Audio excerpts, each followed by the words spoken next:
All right, my friends, if you're joining us in person or you've joined us online, why are we here? What's the point? Are we here to hear Pastor Isaac speak? I hope that's not the reason you're here. Are we here to hear really awesome music? There was some amazing music that we just sang, but I hope that's not the main reason you're here. I hope the reason that you're here is to get yourself up, focus on God, and meet with Him. And so when we come into the time that's the message, right? So we're going to look at the Bible for a little while. This time is not just letting the pastor's words wash over you. It's trying to pay attention, engage yourself, wake yourself up, focus, and try to seek God during this time. If you reach out to Him, He will allow Himself to be found by you. That's a promise in the Bible. We always start with an illustration. And the reason is because this is how Jesus taught too. So it's going to help us connect what the Bible is saying with our actual real life, which is the whole point. The whole point is not to know Bible trivia. Some of you know a lot of Bible trivia, yeah? I know a lot of Bible trivia. That's not the point, though. It's cool, but it's not the point. So our illustration today is going to be our friend Beverly. If you know Beverly, say, aw, aw. Beverly is a member of our church. She's usually here. She's in the hospital, not quite the hospital. She's in a recovery facility right now. This is a picture of Beverly and I at the yard sale this last spring. We are sitting on some chairs that didn't get sold. Sad story. And this was just a great moment. It was sunnier than it looks in the picture, and it was a little chilly. You can see, well, Beverly's wearing a jacket, but this was just a really lovely moment for me. And I've had a lot of lovely moments. I'm going to brag about Beverly for a minute. She's not here, and I know that she's having some trouble getting her phone to work and things like that, so I know she won't be watching the live stream.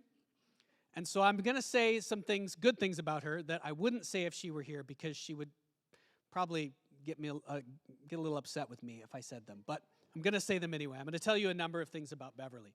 Okay, Beverly is a woman of... If you think about Beverly and you think about the positive things about Beverly, what is the number one thing that comes to your mind? Prayer. Prayer is the number one thing that comes to your mind if you know Beverly. Now, Beverly also talks too much. She does. She knows this about herself. She admits it, and she struggles to control this. So if she comes, go talk to her, and at some point you must end the conversation and walk away, even if she's still talking, because she won't stop. Doesn't matter who you are. For real. I'll come rescue you, but do go talk to her, okay? Beverly is amazing. She is a woman of deep prayer. When I first came to Community of Hope 7 years ago, I had come from another church, and this is so weird. I have never even told Beverly this. But at this other church, I had a woman who was very close, very encouraging to me. She had helped me walk through a lot of really difficult situations. She was a woman of really deep prayer. She constantly encouraged me to pray more and prayed for me every single day, and her name was Beverly. At this other church, not this Beverly, okay? When I came to Community of Hope, we sent out a flyer into the neighborhood in the first few months that I was here, and no one responded to that flyer except Beverly, this Beverly. She just showed up in our church, in my life, this is from my perspective, and just started encouraging me and praying for me constantly. It was like God said to me, you can't handle this on your own, Isaac. Sorry, you need a Beverly. You're going to always have a Beverly with you. Okay? It was actually right around that same time. She dates 2017, which is the year that she came to our church. Not because of our church did she start this, but she dates that as the year that she started really focusing on prayer as the main focus of her life. The main focus of her life is to pray. It really is, if you know her. Now, Beverly had a stroke, and she had a car accident and a stroke about 6 weeks ago. She was in the hospital, and now she's in a recovery facility near Surrey Memorial. You can go visit her if you know her, you want to talk to us, we can get you the information to visit her. She loves to talk, so be prepared to listen if you go. So I went and I spent a couple hours with her this week. Some others went as well recently. And the illustration is just going to be this, okay? Well, that's all that we've said so far, but it's this one image from being there with her, okay? First of all, I went and I sat, And she began by saying, I know you're a minister, so I shouldn't be preaching the gospel to you, but. And then she began to preach the gospel to me for an hour and a half, okay? And I said a few things, but mostly I listened, and that was my goal. I need to hear the gospel. Do you know that you need to hear the gospel? And Beverly told me, she emphasized over and over again how important it is that I pray, and how much she is praying in her facility, and how it's not us that does the work at all, it's God that does the work, and so we must be, over and over and over again, she emphasized this. And in sitting in that situation, she felt like peace and light to me in that moment. Peace and light, that's how I would describe it. The sun was streaming through her window. Then, in the last half hour that I was there, someone else came and joined us in the room. And this person is a person who very much, this person thinks that prayer is kind of a ridiculous waste of time. And so I had sitting in front of me these two extremes, right? And these two extremes represent what a lot of us are like at different times in our lives, and a lot of people we know. Some people think prayer is this extremely important thing that they devote all their time to. Some people think prayer is really weird, and how could that do anything? You're just wasting your time talking to the walls. Having grown up outside of the church, I went through a phase in my life where I had to confront this, and I know what it's like to be in a prayer meeting for the first time, and you've never been in that situation before in your life, and you're like, these people are weird. Who are they even talking to? We go to a meeting and we just say things out loud, not to each other, with our eyes closed. So weird. And yet this is a huge focus of Jesus. It's a massive focus of the Bible. So today as we go through the Bible verses we're going to look at in Luke 22, what you're going to see, I want you to think about not just believing in Jesus. Okay, we always talk about believing in Jesus. You should do it. Do it now. But also, what did Jesus himself believe? Because when you look at him, we're looking in this series, we're talking about, this series is called Amazed, right? And that's how people described what it was like to be around Jesus over and over and over again. It was amazing. I don't know how to explain to you what it was like to be around him. Because he believed something totally different about the world than what most people believe. The things that most people believe to be the most effective, most important things, Jesus thought of those things as really kind of useless almost. Like nothing. Like money to him, like that. You kind of need it sometimes, not really. Doesn't matter. Like whether you live or die, we saw that last week, right? Don't be afraid of people who can kill you. Maybe that was a couple weeks ago. Whether you live or die, that's not really that important a thing. What's really important? Prayer. What? Okay, so we're going to see that today, and we're going to be challenged by it as we look at Jesus. So this is the series. If you're new, if you haven't been tracking with this series, Luke collected a whole bunch of eyewitness accounts. So the book of Luke in the Bible is just a collection. Luke was a guy who lived during the time when many people who had known Jesus personally, who were eyewitness, were still walking around. And so he went and he interviewed a ton of these people, and that's what the book of Luke is. And so we're looking at Luke's collection of eyewitness accounts, and we're also collecting God's stories during this time. So God's stories are things God is doing in our lives today. And we've had a number of those. We'll have more going forward. Okay, so that's what this series is about. All right, so today the message is called Amazed by His Prayer, meaning a particular prayer of Jesus at a particular time. The prayer, if you are a church person and you know kind of the stories, the prayer just before he was arrested in the Garden of Gethsemane. Kind of a weird word. And you'll see it's interesting. Luke's account of this, Luke's story of what happened, which he recorded from someone, and we'll talk about today like we usually do, who was it? Who was the eyewitness that Luke had interviewed? That's always a question, and we can never be 100% sure, but we can make some good guesses. It's interesting, you'll see Luke does not identify it as the Garden of Gethsemane. He doesn't give it a name. Whoever Luke interviewed actually didn't know the name of the place where they went or didn't remember it. That's very interesting. We're gonna gather some. So we'll start out looking at what happens right before this prayer. This is how we'll do it. Right before the prayer was the Last Supper, right? This last meal that Jesus had with his disciples. We're not going to look at that whole thing, but we're going to look at a piece that happens right at the end of that meal. And then we're going to look at what happens in this moment when Jesus is praying and he is overwhelmed by sorrow, almost to the point of death, he says, and he actually sweats blood in this moment, which is a thing that can happen to human beings in very extreme duress. And then after that, he goes out and he's arrested. He knows that it's about to happen. He is not so much super stressed by the fact that he's going to be arrested and killed. He's stressed by something much deeper than that. He's about to take on the sin of the entire world.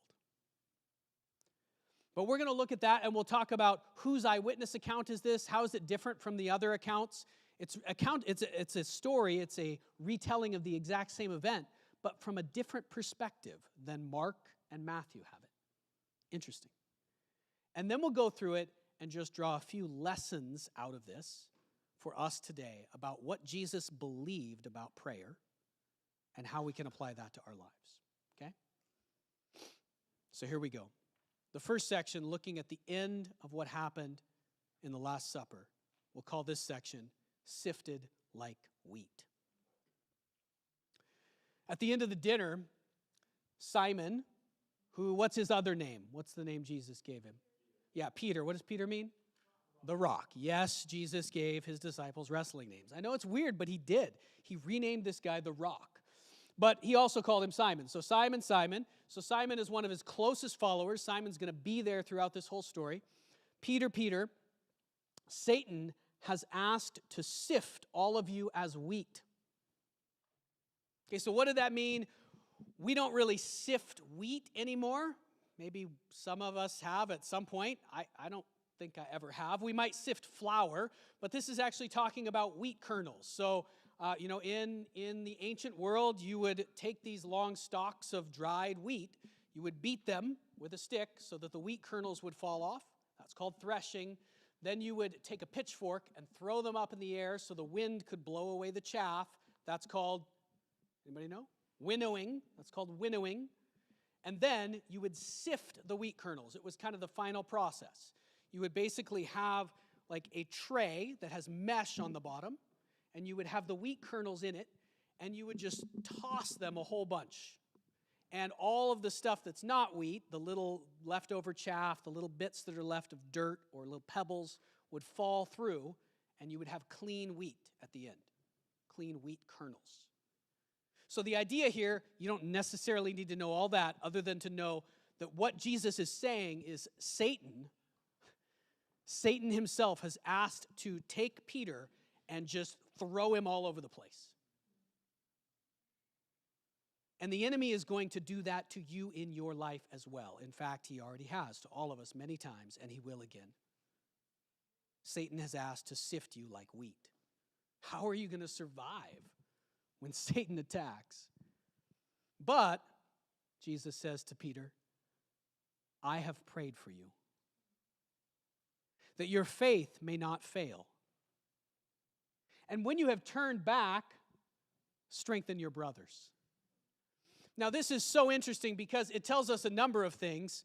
First of all, when you are going to be overwhelmed by the attack of the enemy in this life. That's not an if, it's a when. When that happens, how can you stand? How can you get through it? Only this. Only by prayer. Second, he says he's prayed that his faith may not fail, but we know, what is Peter going to do? What's going to happen here? Most of us know the story. Peter's going to run away. He's going to deny that he knows Jesus on three separate occasions, once just in front of a little girl who asks him if he knows Jesus. Like, he is terrified. He completely fails. So Jesus has prayed that his faith would not fail, that in the end, he would be able to keep following Jesus. But Peter is going to get rolled. He is going to get steamrolled by what's coming. But prayer is going to help him survive and come out the other side. When you have turned back, Jesus acknowledges that he's going to turn away. When you have turned back, strengthen your brothers. Wow. Peter replies, that's never going to happen, Jesus. I am not going to run away. How many times have you thought that? How many times have I thought that? This is not going to overwhelm me. I'm strong enough. No, I'm not. I'm ready to go with you to prison and to death. Jesus answered, I tell you, Peter, before the rooster crows today, you will deny 3 times that you know me. I already know what's going to happen, Peter. Don't worry. I still love you. Even though you're going to turn away from me, I'm still praying for you. I still love you. Point you can write down in your notes if you want to fill in those blanks. Only prayer prevails. What does prevails mean? It means wins in the end. Only prayer can succeed ultimately against the kinds of things that will come against us in this life. Do we need to work? Do we need to use our skills and abilities in this life? Yes. But we cannot rely on those things ultimately. We cannot. That's what Jesus believed. I'm preaching to you stuff that I don't even always believe all the way. I fully admit it. I want to believe this more like Jesus does. Look at what he says next. Next, he refers back to something that's already happened. This next part is stunning to me. And it's only found in Luke. This next part is only found in Luke. He grabbed this from somebody who was there, one of the apostles. Jesus asked them, when I sent you out without a purse, a bag, or sandals, did you lack anything? Nothing, they answered. What story is he referring to? In Luke chapter 10, he sent them out to a whole bunch of towns where he was about to travel. It was part of his strategy. And he said, don't take anything when you go to these towns. You're going to take literally nothing but the clothes on your back. Okay, if we're going to translate these a little bit more modern way so that we can grab hold of it, we could say, you're going to go without your wallet. We're going to send you ahead of these towns. Do not take your wallet. No driver's license, no credit card, no cash. Would you travel somewhere without your wallet? Don't take a backpack. Don't pack anything for this trip. What, I can't even bring my water bottle? Yeah, that's right. Don't even bring your water bottle. But what about my health? Or an extra pair of shoes. No extra shoes. So he did this for a number of reasons. Number one, to make them reliant on the people they were going to minister to. There's a whole bunch of reasons we can't get into. Number two, to show them that God can provide for them even when they have absolutely nothing, not even their credit card. And so they said they lack nothing. But listen to what he says next. This is crazy. He said to them, but now, if you have a wallet, take it. And also take your backpack. Pack a bag. And if you don't have a sword, go sell your cloak and buy one. So what is he saying here to them? He's saying, you're about, all of you, he's just said you're going to be sifted like wheat by who? By Satan.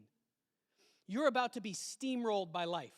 Before you were in this kind of phase where I was protecting you and you learned how to follow me in a deep way, but there are going to be times in life when you are totally overwhelmed and steamrolled. And so now I actually want you to take those things. So Jesus is not just totally against, having some of these things in life that help us get through life, right?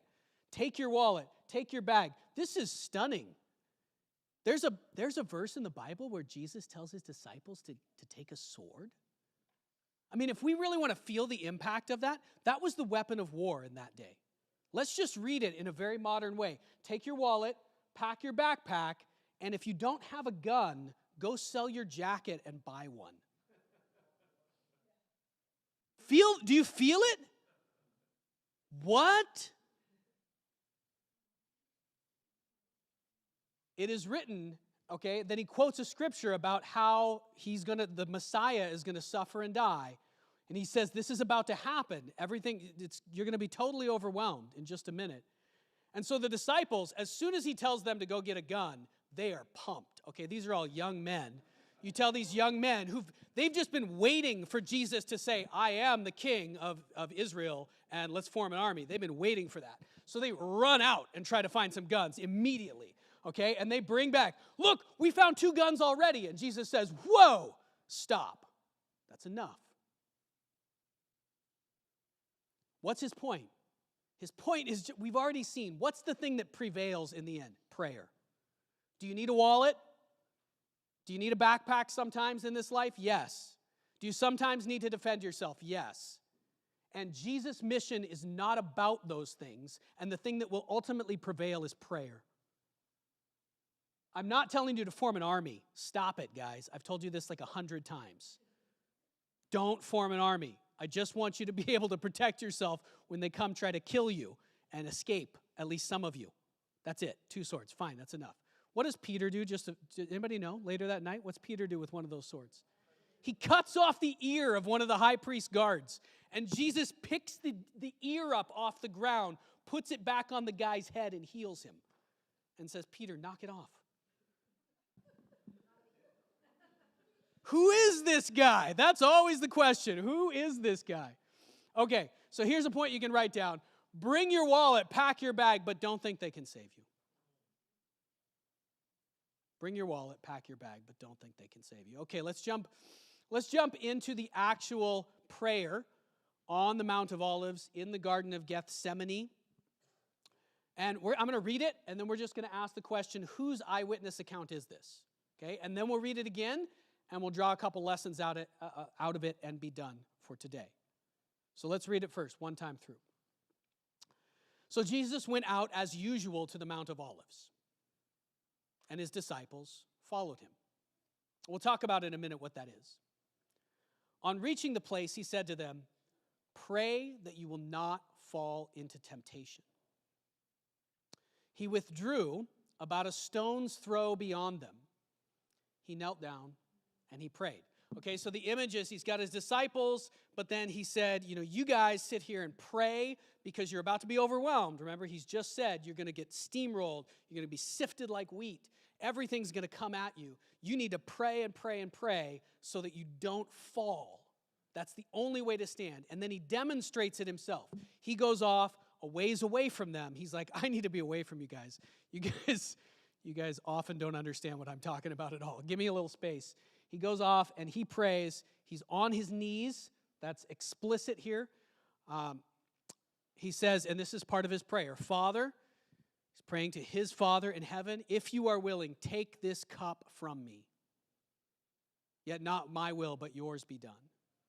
What cup is he talking about? Would take a while to trace all the background of that, but he's just had the Last Supper, right, where he held the cup up and he said, this cup is a new covenant in my blood.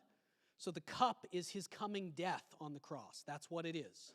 There's also some reasons in the Old Testament. That's kind of what he's referring to. Jesus had much of the Bible memorized. There are places, especially in Isaiah, where there's the cup of God's wrath, God's anger and judgment is pictured. That's what he's going to drink. So it's a metaphor for him taking on the sin and the punishment that is due to the whole world.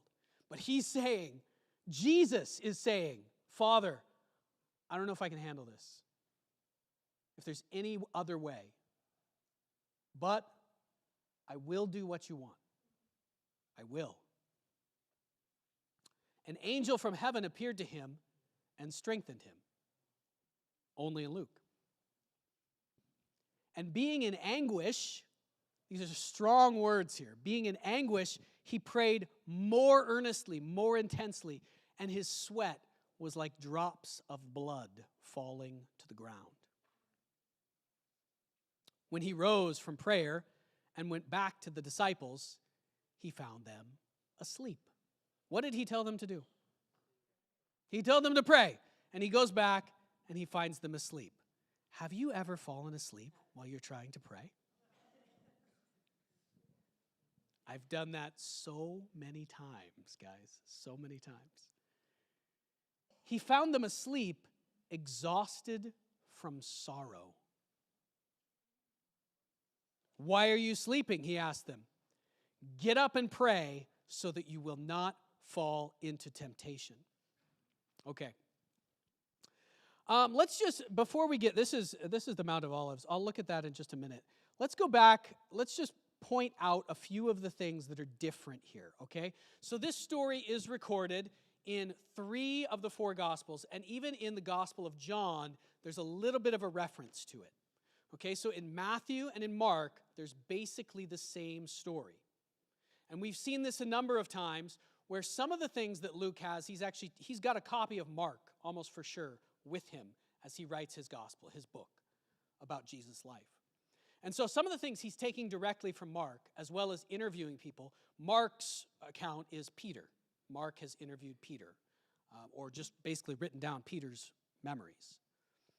But there are some places where, actually a lot of places where Luke has stuff that does not come from Mark, and this is one of the places. In fact, in this story, as the story of Jesus praying and asking his Father to take the cup from him, praying on the Mount of Olives in the Garden of Gethsemane, this story, even though it clearly describes the same event, and there's not anything really contradictory about it compared to Matthew and Mark, it's definitely from someone completely different.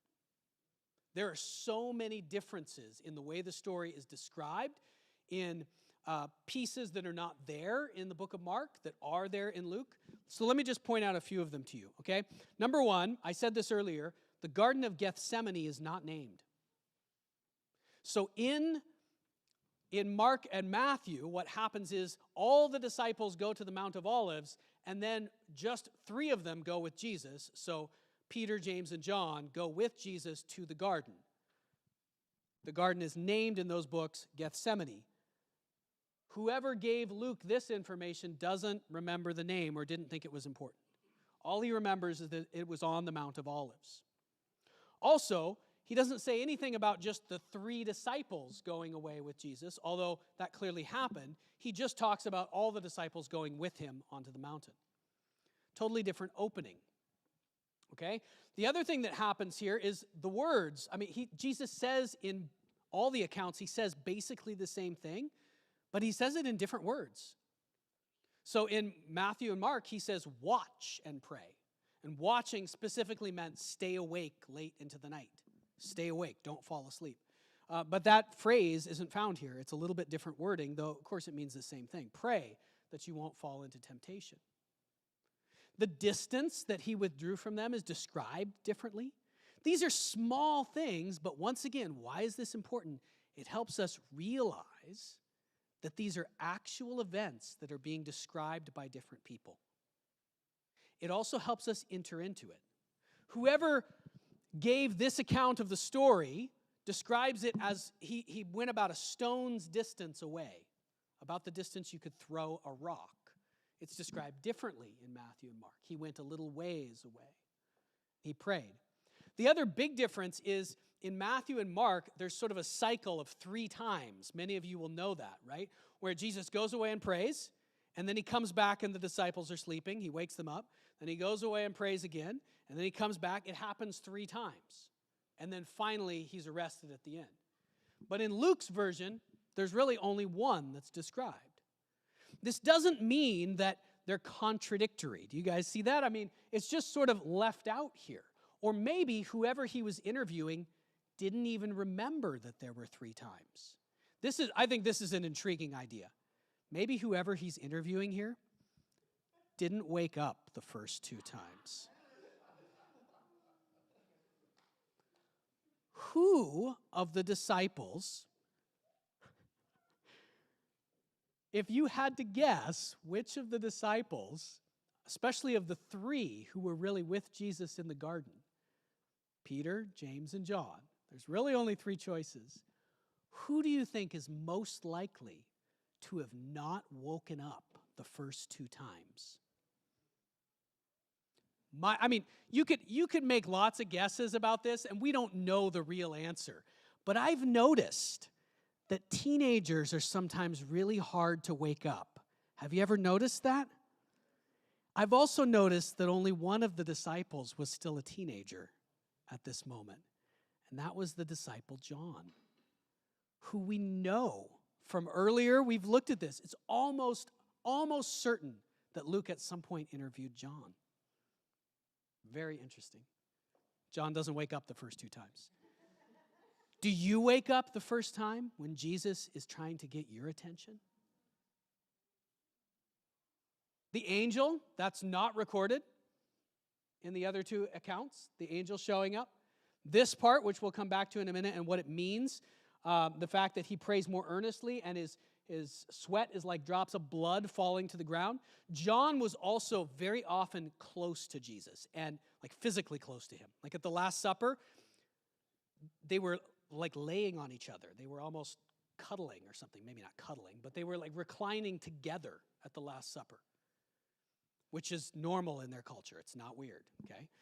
Would be a little bit weird for us. But it seems likely to me that John actually might have moved physically closer to Jesus. Like Jesus went over there. Well, I don't want to stay over here. I'm going to go over close. Maybe he saw something nobody else saw in this moment. Okay. Let's talk for a minute about, there's a number of different things, but my point is the story is a completely different story. It probably comes from John. Okay? One other thing I want to point out, just so we can grab hold of what is happening here, this is an image of the Mount of Olives. Okay, so we're looking east at this point. This is the Mount of Olives, which is kind of a ridge. The city of Jerusalem, this is aerial footage. The city of Jerusalem, the old city, is underneath. I'm going to show you a different view in a minute. Some of you have been there. Who's been there? A couple people? Yeah. I've not been there, so some of you are going to know better than me. But I asked some of you, so that's good. All of this, you might wonder, what is all this white stuff? It's a cemetery. It's a huge cemetery. And even in Jesus' time, there were some graves on the Mount of Olives. Interesting. Let me show you another image. This is looking down on it, so you can see the same graves here. And now the city, you can see the wall of the city. The city is over here. Now, where Jesus actually prayed in the Garden of Gethsemane, interestingly, is not on top of the mountain, but is sort of down over here. It's a little bit off of this image, and it's just barely onto the mountain at all. This area in the middle here, the valley, is the Kidron Valley, which John and Luke describe. They crossed the Kidron Valley and went to the garden, to the mountain. But he did probably camp on top of this mountain that whole time in the couple of weeks or the week before he was arrested and crucified, which is very interesting when I show you the next image. So we were looking at this in our Bible study this morning. Come to Bible study at 8:30. It's amazing. We were looking at Jesus was going out of town every night. So he was in Jerusalem preaching during the day in that week or week and a half. And then he would go out of the city and camp on the Mount of Olives, maybe somewhere up higher near the top.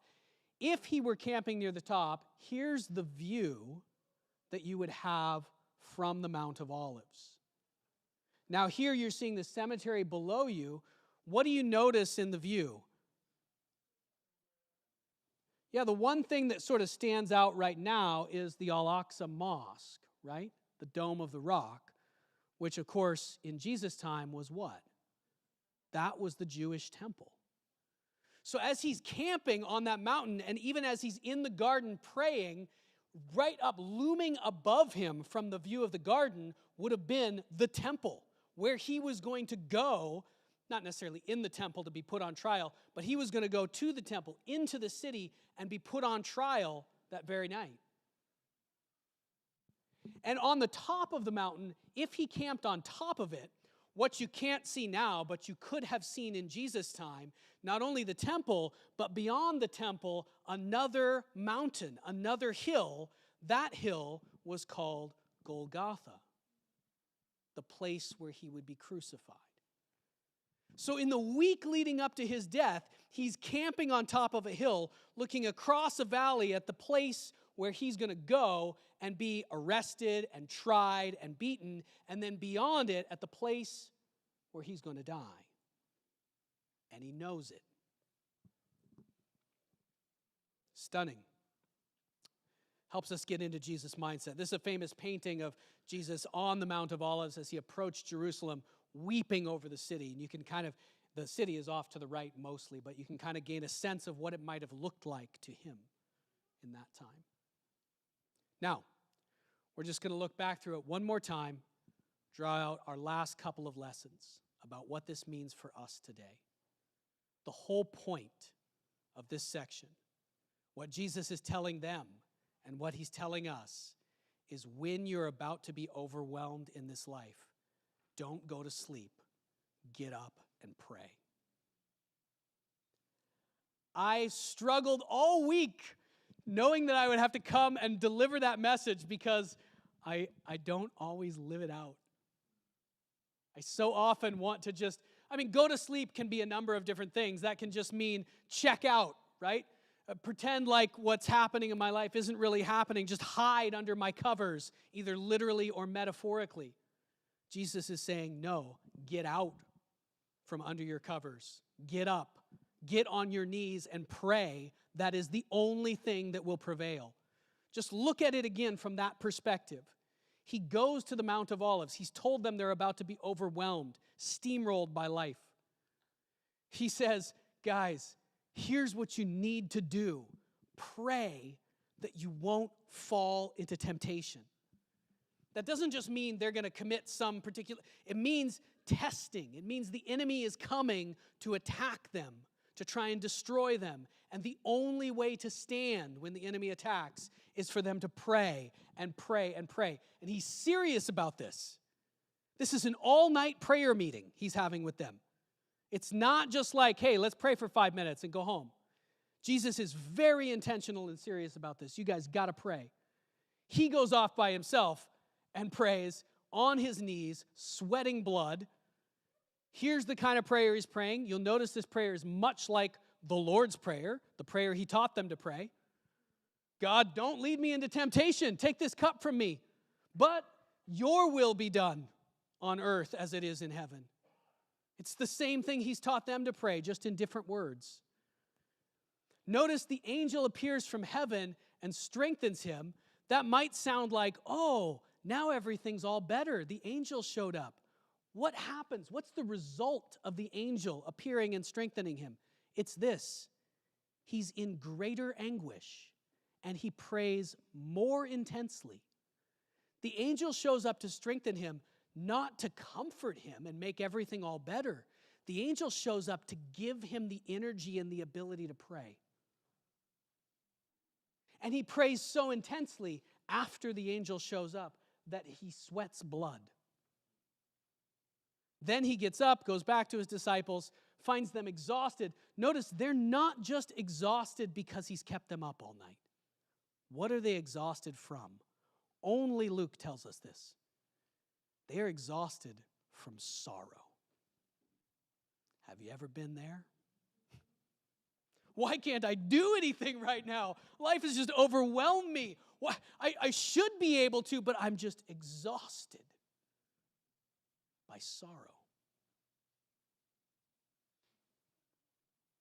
Once again, Jesus, his admonition to them is exactly the same. If you're overwhelmed, if you can't handle it on your own, you have to actually do this, guys. Get up and pray so that you won't fall in the moment of testing. Only prayer prevails.